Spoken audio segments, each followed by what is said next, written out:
For my final video, I want to explore how legislation can incentivize farmers to choose regenerative ranching and agriculture practices over common agriculture practices in the United States today. We'll be examining those common agricultural practices and what environmental impacts we see from that versus regenerative agriculture and indigenous farming practices. So first common practice is seed industry centralization. Basically, this means farmers have to buy their seeds from a handful of large companies, and this results in loss of biodiversity of the soil due to monocropping. A lot of times these seeds come under contract and they are required to monocrop. They're also required to destroy seeds after planting season, so they can't plant them the next year, which results in loss of income for farmers in a line of work where the margins are already quite slim. So that adds to kind of what is up against those farmers. Another thing is that farmers don't have the right to repair their machinery in this country currently. That's not enshrined as a protection, a consumer protection. So large companies that sell these machines to work the land, they also come with a warranty that is void if the farmer makes any repairs on their own. This results in crop loss for farmers because they have to wait lengthy amount of times for repairs from certified repairmen. So it's predatory towards small farmers, essentially. These farmers are in debt to produce their crops, and they need that machinery to produce at the scale that they need to make money. And so it really puts them in a difficult position, and now we can look at it and we know more. We know that it doesn't have to be that way. So another thing that we just touched on, but we're going to touch on again, is monocropping, which is just the planting of one crop over like large swaths of land, and they don't ever give that land really a rest, and so it just has the same crops coming in and overall just depleting the nutrition and the mineral content of the soil, and that will make it so that the land is ungovernable in the sense that you can't grow anything on it.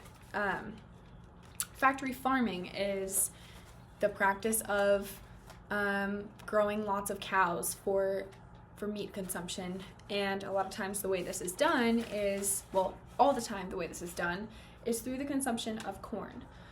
Corn subsidies came from the Great Depression and the Dust Bowl era when crop profits were low and the government was trying to find ways to increase profits, so they essentially subsidized certain crops, corn being one of them, and that subsidy still exists today. Corn is still heavily subsidized. Farmers are incentivized to grow it, even though the things that it's being used for are also not environmentally friendly. Subsidies currently represent 13.5% of net farm income nationwide. This, combined with monopolization of distribution and farm equipment, is essentially a government bailout for large companies. So they charge farmers extremely high prices, forcing them to remain subsidized by the government, and the government bails out the farmers. But it's kind of an unproductive cycle of waste, and the only person or the only entity that truly benefits is large companies. So that being said, we need to talk about cows. Cows are ruminants. They have 4 stomachs, but really it's just 4 compartments that make up the stomach. So the rumen is made up of, first, the rumen and the reticulum are the first 2 compartments, and this is where we get the term chewing the cud. So cows will masticate, they'll chew, and then it will go into the rumen and reticulum. It can move freely between those 2, and essentially it comes back up, they chew it again, it keeps going back down until it's ready to enter the omasum. But essentially this increases the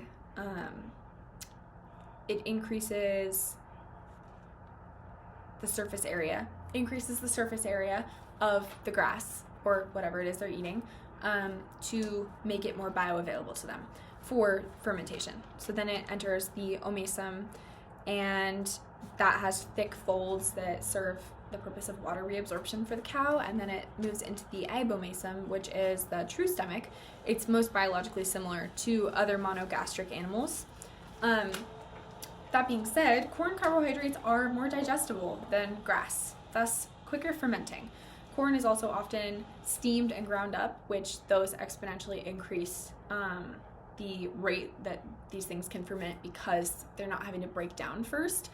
And so they're being fed like cornmeal essentially, which ferments fairly quickly, and it can create thick layers of foam in their stomach compartments that make it so that they can't burp.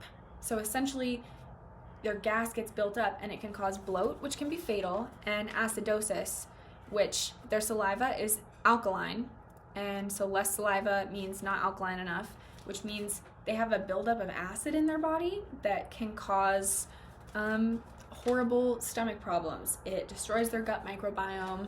The pollutants that come from factory farms can leach into water sources.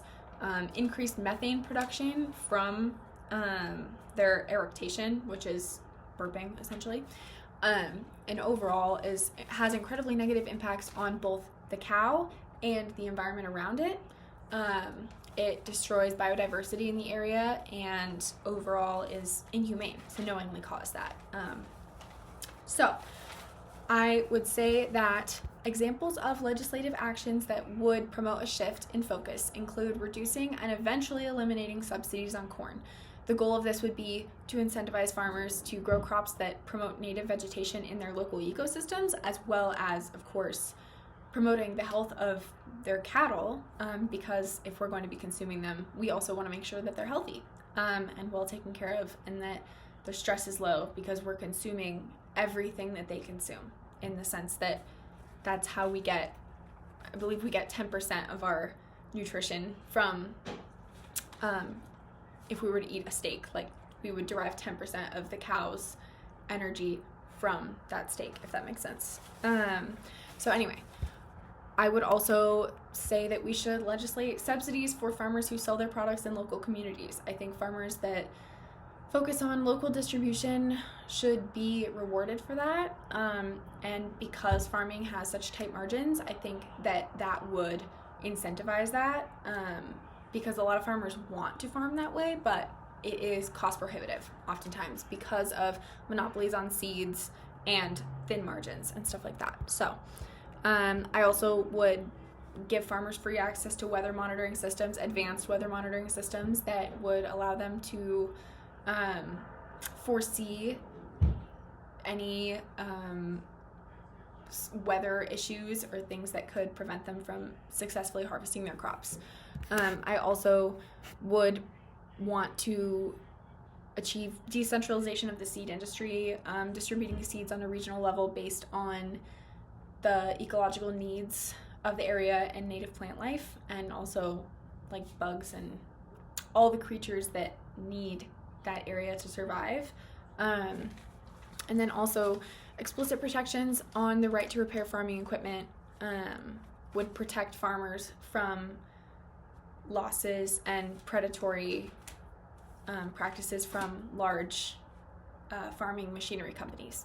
So with all that to say, legislation is a powerful tool that we can use to either destroy or preserve our planet for future generations. And I think in the conversation of sustainability, legislation is a huge part of that. So thank you.